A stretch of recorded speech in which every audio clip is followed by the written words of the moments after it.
Ciné toujours depuis vendredi et pour une semaine, Ciné vit au rythme des eaux souterraines et des phénomènes karstiques.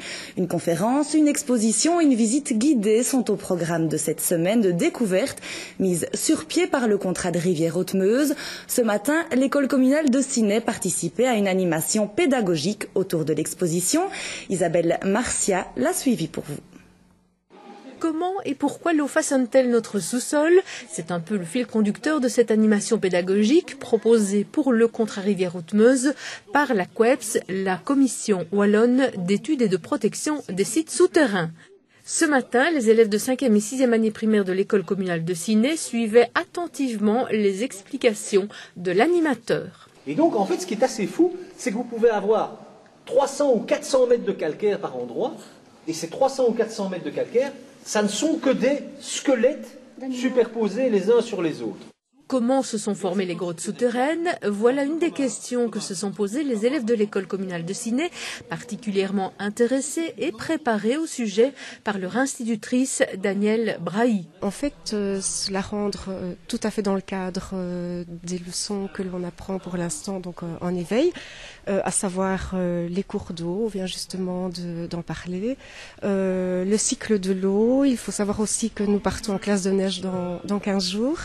Donc je pense qu'évidemment une exposition en plus qui se trouve à côté de notre école, comme ça, on ne pouvait pas la rater. L'exposition est accessible jusqu'au 28 janvier, c'est-à-dire samedi prochain. Elle s'adresse à tous les publics. Ce n'est pas une exposition qui s'adresse uniquement à des enfants comme on l'a vu ce matin.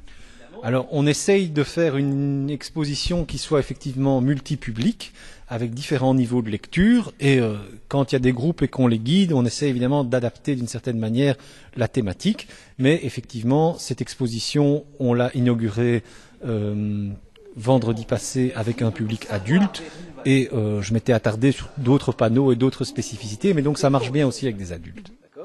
Est-ce que tu as été surpris? Est-ce qu'il y a des choses que tu connaissais déjà? En fait, j'avais fait un stage à la Quérille d'Asti-Moulin et je connaissais quand même pas mal de choses, comment l'évolution de la pierre a été faite, la mer tropicale.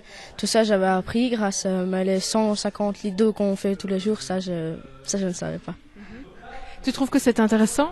Oui, quand même. Comme ça, déjà avec madame, on apprend beaucoup de choses. Et ici, on apprend encore beaucoup plus. Donc, c'est vrai que c'est mieux. Tu peux me dire ce que tu as appris aujourd'hui?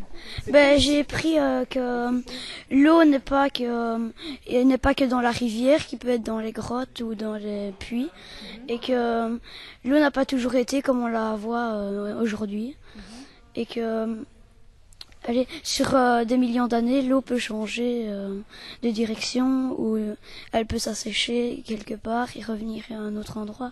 La semaine de découverte se clôturera par une visite guidée sur le terrain.